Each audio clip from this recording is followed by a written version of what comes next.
रुपीनगर मधले सर्व तरुण रहिवासी महिला मंडळ सर्वांचं मनापासून आभार व्यक्त करतो. जसं प्रस्तावकांनी सांगितलं, हे ज्येष्ठ नागरिक संघ फक्त नावाला आहे, पण त्यांची मनं अजून तरुणच आहेत.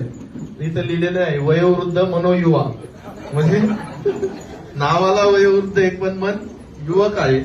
आणि एज इज जस्ट नंबर हे यांच्या कृतीतून करून दाखवत आहेत.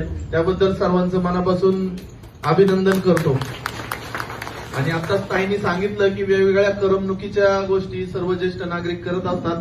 कोण गायन करत असतं, कोण साहित्याचं पारायण करत असतं, कोण संगीत त्याच्यात विशारद करत असतात, अभंग म्हणत असतात. सर्वजण एकत्रितपणे येथे येऊन आपल्या जीवनाचं सर्व दुःख विसरून आनंदी राहण्याचा प्रयत्न करत आहात.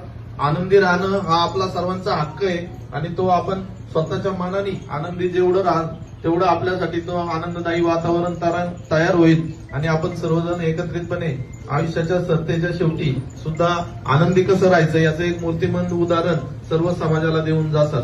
आणि रुपीनगरमध्ये एवढे ज्येष्ठ नागरिक संघ एवढ्या उत्साहाने काम करत आहे हे पाहून आम्हाला सुद्धा ऊर्जा येते की आम्ही खूप अजून ऊर्जेने काम केलं पाहिजे. आणि आपण जसं सांगितलं की भोसरीवर आपलं नेहमी प्रेम आहे, तर मागच्या विधानसभेच्या वेळेस मी निवडणुकीला इथे फिरत होतो, तर सर्वांनी इतका मला भरभरून प्रतिसाद दिला, मला ते दिवस आजही आठवतात. सर्वांनी मला लहान भावाप्रमाणे, स्वतःच्या मुलाप्रमाणे सर्वांनी प्रेम दिलं, सर्वांनी जीव लावला, ते मी कधीच विसरणार नाही. रुपीनगरच्या विकासासाठी नेहमी हजर असेल. आणि ज्येष्ठ नागरिक संघाला जी जागा अपुरी पडती महानगरपालिकेमध्ये, त्या दिवशी मी फोन लावला होता साहेबांना. ते म्हणले या शाळेचं जे ग्राउंड आहे तर आपण चांगलं विरंगुळा केंद्र करू शकतो, तर आपण ते शाळेची एनओसी फक्त मला मिळून द्यावी. नक्कीच एक चांगल्या प्रकारचं विरंगुळा केंद्र आपल्या सर्वांसाठी आपण इथे तयार करू.